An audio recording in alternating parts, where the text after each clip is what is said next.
নমস্কার বন্ধুরা, দেখুন আজকে আমি রান্না করছি বাঁধাকপি দিয়ে মাছের মাথা। আর আমি সব কিছু কেটে ধুয়ে সুন্দর করে নিয়েছি। এবার আমি রান্নাটা শুরু করব। এখানে কিছু আলু কেটে নিয়েছি কিছু মটরশুঁটি, পেঁয়াজ কুচি, ধনে জিরে বাটা, আদা রসুন বাটা নিয়েছি, টমেটো।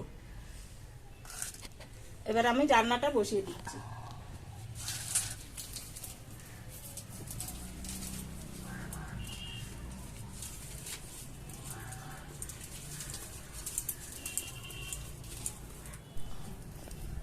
আমার তেল গরম হয়ে গেছে, আমি মাছের মাথাটা দিয়ে দিচ্ছি।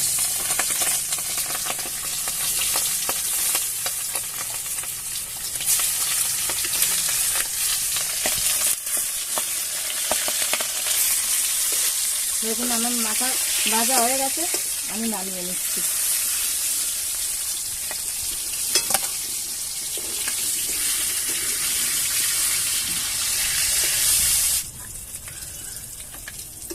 এই দুটো আমি এইভাবে ভেজে তুলে নিচ্ছি। এবার আমি আলুগুলো একটু ভেজে নিচ্ছি।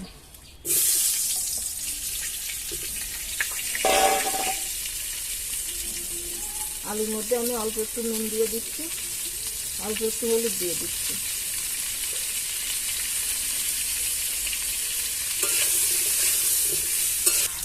আলুটা আমার ভাজা হয়ে গেছে, আমি নামিয়ে নিচ্ছি।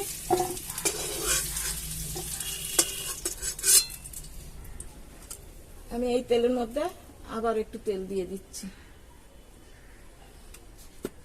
ফোড়নে আমি দিচ্ছি একটা শুকনো লঙ্কা, একটা তেজপাতা মাঝখান দিয়ে ছিঁড়ে, আর দিচ্ছি দুটো এলাচ, একটু দারচিনি, দিচ্ছি কটা সাদা জিরে।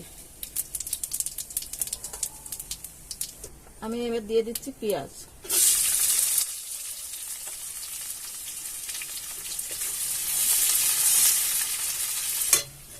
আর পেঁয়াজটা ভাজা হয়ে গেছে, আমি দিয়ে দিচ্ছি টমেটো কুচি।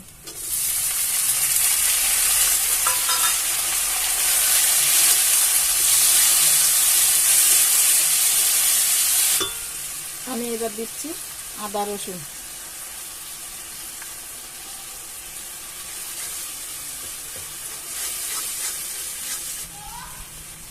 এবার আমি ধনে জিরে বাটাটা দিয়ে দিচ্ছি।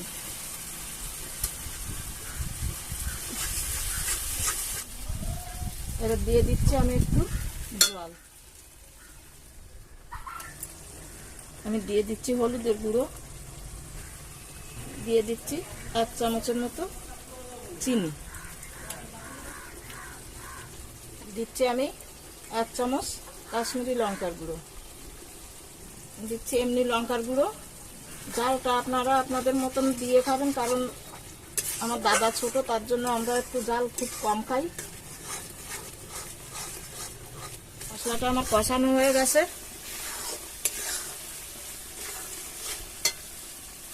এবার দিয়ে দিচ্ছি আমি বাঁধাকপিটা।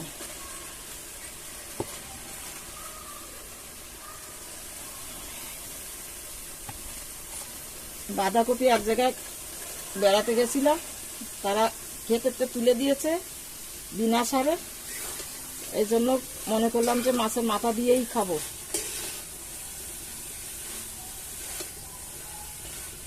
আমি অল্প অল্প করে বাঁধাকপি দেবো, আর যাতে নাড়াচাড়া করবো, তাহলে নিচে মশলাটা লেগে যাবে না।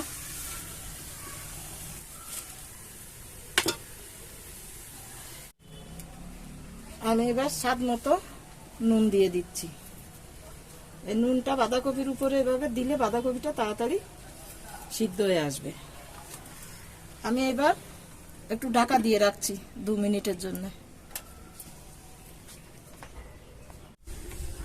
আমি ঢাকনাটা খুলে একটু নাড়াচাড়া করে দিচ্ছি।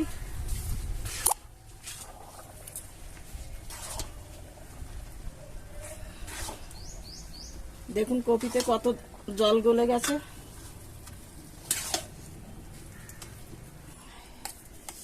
আমি এবার দিয়ে দিচ্ছি মাথাগুলো।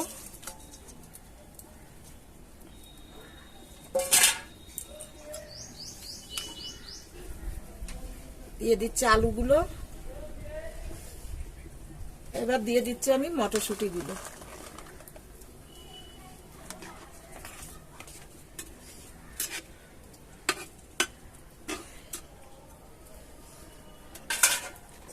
এবার আমি আর একটু ঢাকা দিয়ে দিচ্ছি। দেখুন আমার রান্নাটা প্রায় হয়ে গেছে। আমি এবার দিয়ে দিচ্ছি একটু গরম মশলা। আমি এই ছোট্ট চামচের 2 চামচ গরম মশলা দিলাম।